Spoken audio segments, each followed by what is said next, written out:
Reddit story: I let my coworker take credit for my work for 2 years. Karma finally caught up with him. Posted in R true off my chest. I never thought I'd be writing one of these.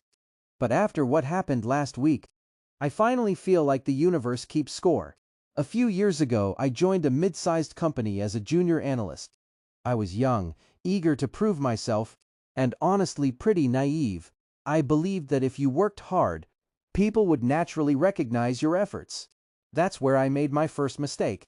A few months after I joined, I started working closely with a senior employee. Let's call him Ryan. Ryan was charismatic. Everyone liked him. He knew exactly what to say in meetings, how to impress management, and how to make himself look indispensable. At first, he was friendly and offered to mentor me. Whenever I completed reports, presentations, or process improvements, he'd say things like, "Send it to me first, I'll polish it before management sees it." I thought he was helping. Then I noticed a pattern. The reports I created were being presented by Ryan. The ideas I suggested in private conversations were suddenly his ideas in meetings. The spreadsheets I spent weekends building were being showcased by him to directors. And every time I considered speaking up, I convinced myself it wasn't worth causing drama. After all, I was just the junior guy. Over the next 2 years, Ryan got promoted twice.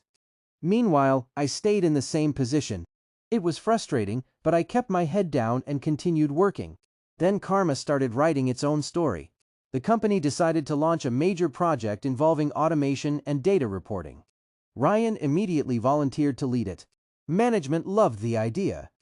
The problem? For years, Ryan had been taking credit for work he didn't actually know how to do. And this project required real expertise. He couldn't just smile his way through it. Initially, he tried the same trick. He came to me and said, "We're a team. I'll handle management. You handle the technical stuff." Something inside me finally snapped. I politely replied, "I'd prefer to focus on my assigned responsibilities."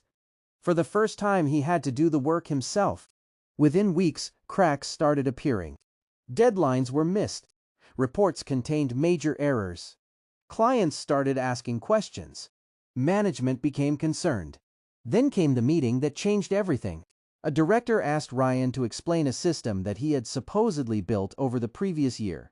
Ryan froze. He couldn't answer basic questions. Not because he was nervous, because he genuinely had no idea how it worked. The room went silent. One of the managers turned to me and asked, "You've worked on this too, right? Can you explain?" I did. In 5 minutes. Every question. Every detail. Every process. The director looked at me, then looked at Ryan. And you could practically see the realization hit him. Over the following month, management conducted an internal review. They discovered a pattern stretching back years. Files showed my authorship. Emails showed who had actually completed projects. Version histories revealed who had done the work.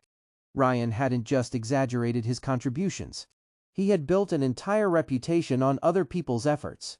3 weeks later, he was removed from the project. 2 months later, he resigned before disciplinary action could be finalized. The strangest part, I didn't feel happy. I felt relieved. For years, I thought speaking up would destroy my career. In reality, the truth had been quietly collecting evidence the entire time. Last week, I was promoted to the role Ryan once held. When HR called to congratulate me, they said something I'll never forget. "Your work has been visible for a long time. We were just waiting for the right opportunity." Turns out, not everyone was fooled. Sometimes karma isn't dramatic. Sometimes it's just the moment when reality finally catches up with someone.